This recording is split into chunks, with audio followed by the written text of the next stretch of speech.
दोस्तों, engineer Ravi math channel पर आपका स्वागत है। प्रायः देखा जाता है देहात क्षेत्र या बिना नक्शा पास कराए लोग मकानों की नींव के प्रति सजग नहीं रहते हैं और उसको टेम्परेरी 2 फीट 2.5 फीट खोद करके और ऐसे ही नींव बना देते हैं और बाद में एक मंजिल मकान का बनाते हैं, फिर उस पर दूसरे मंजिल बनाना शुरू कर देते हैं। तो उस दशा में मकान की नींव फेल होती है, सेटलमेंट होता है, मकान में क्रैक आ जाता है, मकान गिर भी सकता है। अतः इसको ध्यान में रखते हुए कुछ सावधानियां आपके लिए हमने सावधानियों के बारे में बताया है, जिसको शुरू करते हैं। घर की नींव बनाते समय निम्न बातों की सावधानियां रखें, अन्यथा बाद में पश्चाताप रहेगा। यदि हो सके तो मकान की साइट की मिट्टी जांच कराएं। बिना मिट्टी जांच के 2 मंजिल से अधिक मंजिल का मकान ना बनाएं। नींव खुदाई के पहले साइट की घास फूस, पेड़, झाड़ी एवं कूड़े कचरे का ढेर को हटा करके स्थल को साफ एवं समतल बनाएं। साथ ही साथ पेड़ पौधों की जड़ों को भी निकलवाएं।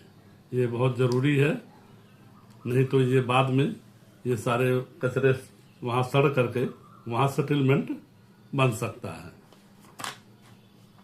नई पटान या दलदली स्थल पर नींव की गहराई पुरानी ठोस स्तर तक खुदाई करें। नींव की 4 फीट से कम गहराई ना रखें। 2 मंजिल तक के मकान के कॉलम की फुटिंग की साइज 5 फीट × 5 फीट से कम ना करें। यदि फुटिंग के बेस से वाटर टेबल अधिक हो, मिट्टी दलदली हो या पिलपिली हो, तो नींव के नीचे 6 इंच मोटाई के लेयर में बालू या पत्थर चूरा, स्टोन डस्ट डाल करके प्रॉपर कुटाई करके एक ठोस बेस बनाएं।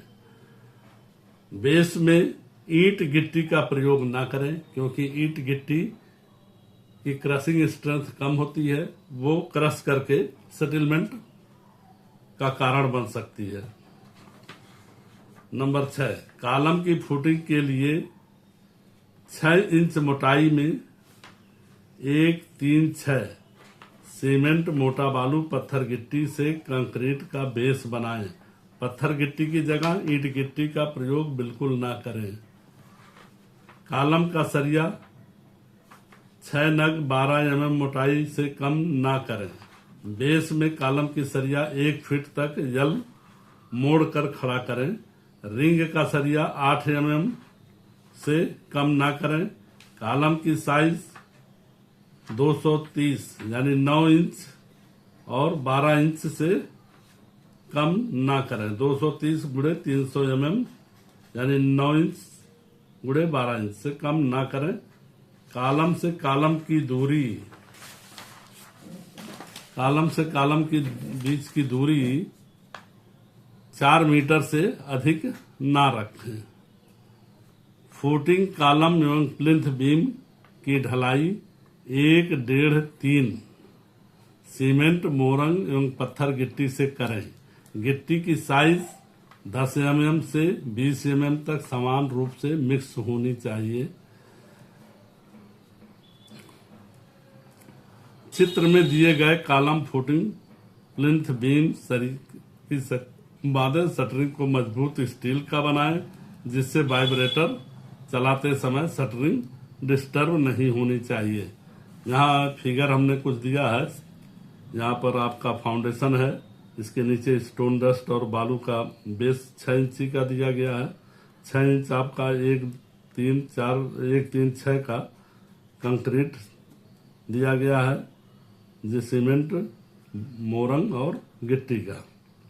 फिर कॉलम की सरिया जो है बांधें और इसके नीचे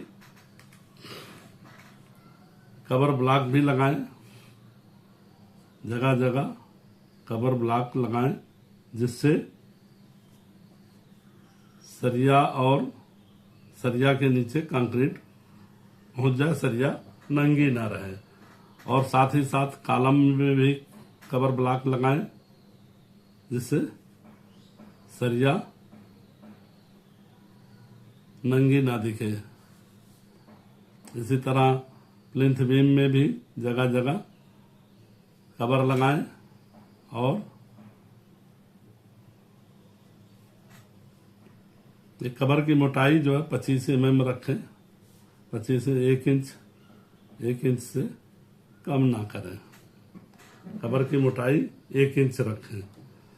तो यहाँ हमने फिगर दे दिया है, इसका बेस का जो सरिया है 12 mm का, इसको इस प्रकार मोड़ें कि ये ऊपर यल थोड़ा उठा रहे और ये शटरिंग में यहाँ भी आप कवर ब्लॉक लगाएं, यहाँ भी कवर ब्लॉक लगाएं, जिससे सरिया बाहर न निकलने पाए। फिर इसके ऊपर ये बेस जाल बांधने के बाद इसके ऊपर कॉलम की सरिया को यल 1 फीट लगभग 1 फीट मोड़ करके खड़ा करें। अब यहाँ पर हमने बेस का सरिया 12 mm के लिया है, सेंटर टू सेंटर 6 mm, और कॉलम का सरिया भी 12 mm लिया है, और 6 सरिया 3 इस साइड 3 इस साइड 6 सरिया लिया गया है। और इसका जो रिंग है वो 8 mm डाया का बेस से लेकर के लगभग 1 मीटर हाइट तक आप सेंटर टू सेंटर 100 mm की दूरी पर बांधे। मतलब ये दूरी 100 mm से ज्यादा नहीं होनी चाहिए, 100 mm तक रखें। उसके बाद इसकी दूरी भी 200 mm तक रख सकते हैं। फिर जहां प्लिंथ बीम बांधनी है, प्लिंथ बीम से नीचे कम से कम 60 सेंटीमीटर तक आप फिर इसको 100 mm स्पेसिंग पर रिंग बांधें, और इसको बीम से ऊपर भी 60 सेंटीमीटर तक ये रिंग कंटिन्यूअस बांधें। और बीम के लिए जो है, बीम के लिए यहाँ हमने 3 सरिया 16 mm का बेस में लिया है। इसकी मोटाई 1 फीट रखें, क्योंकि ये टाई बीम का भी काम करता है। सारी दीवार का लोड इस बीम पर आता है, तो इसको ये बीम आपकी प्लिंथ बीम आपकी मजबूत होनी चाहिए। ऊपर सरिया इसका प्लिंथ बीम का 12 mm का रखा गया, इसमें भी रिंग बीम 100 mm 8 mm का रिंग बीम 100 mm की दूरी पर दोनों तरफ 60-60 सेंटीमीटर और आगे 200 mm रख सकते हैं। फिर जहां पर अगला कॉलम आएगा वहां भी यही प्रक्रिया आपको दोहरानी पड़ेगी। ठीक है दोस्तों, इस फिगर से लगभग आप समझ गए होंगे। अब आगे चलते हैं। कंक्रीट में 1 बोरी सीमेंट में 20 से 22 लीटर स्वच्छ पानी के साथ मिक्सर मशीन से ही मिक्सिंग की जानी चाहिए। प्लिंथ बीम का लेवल, जल भराव के इतिहास, वहां पर पानी कभी कभी भरता रहा होगा तो उसका हिस्ट्री देख लें, किस लेवल तक पानी जाता है, उसको ध्यान में रखते हुए उससे कम से कम 2-3 फुट ऊंचा प्लिंथ बीम रखें। या आसपास का रोड वो देख लें कि रोड पे कभी पानी नहीं आया है, तो रोड के लेवल से कम 2 फुट ऊंचा होना चाहिए।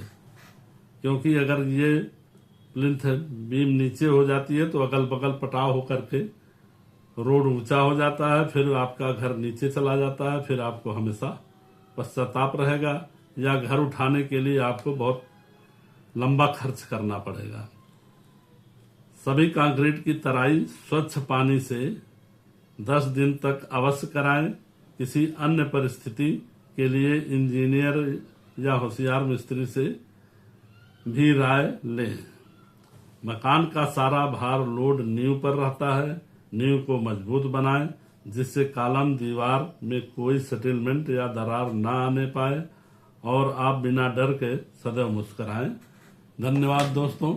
वीडियो सही लगा हो तो इसको लाइक और शेयर करें, सब्सक्राइब कर लें। आगे इससे संबंधित वीडियो आपको तुरंत मिलती रहेगी। धन्यवाद।